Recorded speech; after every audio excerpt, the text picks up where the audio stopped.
तामुलपुर जिल्ला दुलाराय बर'सा आफादनि नैथि बोसोरसालिया जथुम्मा आरो तामुलपुर दख'रा दुलाराय बर'सा आफादनि 37थि बोसोरसालिया जथुम्माया दिनैनिफ्राय जागायजेनबाय।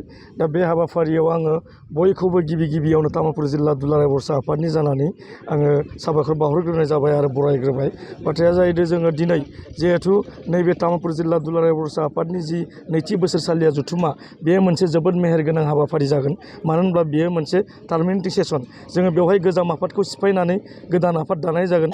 बेजों लोगोसे जोङो सानथामनि हाबाफारियाव एबसुनि जि मावथांखि फारफ्रोमबो बिथिङाव दावगाहोनो थाखाय जोङो दिनै गिबियै जोंनि जिखिनि थुनलाइयारि बादायलायनाय, स्पर्ट्स बादायलायनाय, बेजों लोगोसे जोङो आइजोफोरखौ सांग्रां खालामनो थाखाय फारफ्रोमबो बिथिङाव जोङो रांखान्थिनि बिथिङावबो दावगाहोनो थाखाय दिनै जोङो बेलासिनि 2 रिंगायाव आइजो सांग्रांथि मेल जोङो बेबायदि सेमिनार लानाय जादों। बेजों लोगोसे जोंहा दिनै जि मोनाबिलियाव जोङो मुंख्लंफोरखौ गोसोखांनानै जि गोजोननि थाखाय जि आलारि बाथि फोजोंनाय बेखौ जोङो मावनो थाखाय लानाय जादों। बेजों लोगोसे जोंहा डेलिगेटआ दिनै मोनाबिलि 5 रिंगानिफ्राय जागायगोन आरो बेवहाय जोंनि मिरु दुलाराय बर'सा आफादनि मानगोनां गाहाय नेहाथारि खनेन्द्र बसुमतारी बिथाङा बेवहाय बाहागो लाफैगोन।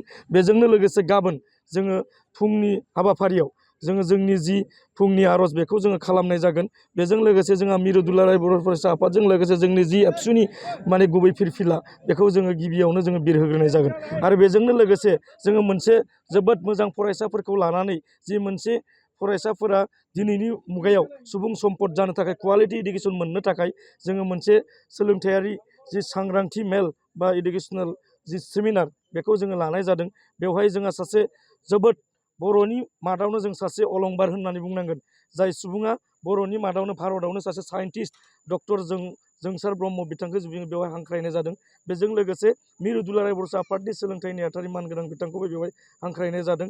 बेजों लोगोसे गाबोननि जिखिनि जोंहा मोनाबिलियाव नैथि थान्दै मेल जोङो बेखौ जिरायनाय जागोन आरो बेवहायनो जोंनि जि गोजाम आफादखौ सिफायनानै गोदान आफादखौ जों बेवहाय दाफुंनाय जागोन। आरो बेजों लोगोसे जोंहा थामथि हाबाफारि जि 24 खालाराव जोंनि जि मोनसे बर' हारिमुखौ दावगानो थाखाय फारफ्रोमबो हारिजों जों खौसेयै थानो थाखाय बिभिन्न जाथि जनगोष्ठीनि जोङो जि कालचारेल रेलि बे हाबाफारिखौबो जोङो फैगोन 24 खालाराव जोङो फुंनि हाबाफारियाव लानाय जादों। बेजों लोगोसे गेवलां मेल जोंहा 12 रिंगानिफ्राय जानाय जागोन। जाय गेवलां मेलाव जोङो जोंनि गाहाय आलासि मानगोनां दुलाराय बर'सा आफादनि आफादगिरि दिपेन बर' बिथांखौ जोङो लिंनाय जादों। बेजोंनो मेल बेखेवगिरि हिसाबै बिटिआरनि गाहाय मावफुं सोद्रोमा प्रमद बर' सार बिथांखौबो बेयाव लिंनाय जादों। आरो बर' थुनलाइनि बिथिङावबो जाहाथे जोंनि रायजो राजाफोरखौ सांग्रां खालामनो थाखाय जोङो बर' थुनलाइ आफादनि गाहाय नेहाथारि नीलकान्त गयारि सार बिथांखौबो जों हांख्रायनाय जादों। आरो आइजोनि बिथिङावबो जाहाथे सासे सोलोंथाइगिरि जाय आइजोफोरखौ लानानै बिथाङा दिनै सुबुं सम्पद दानो थाखाय दिनै बिथाङा दिनै खामानि मावगासिनो दङ।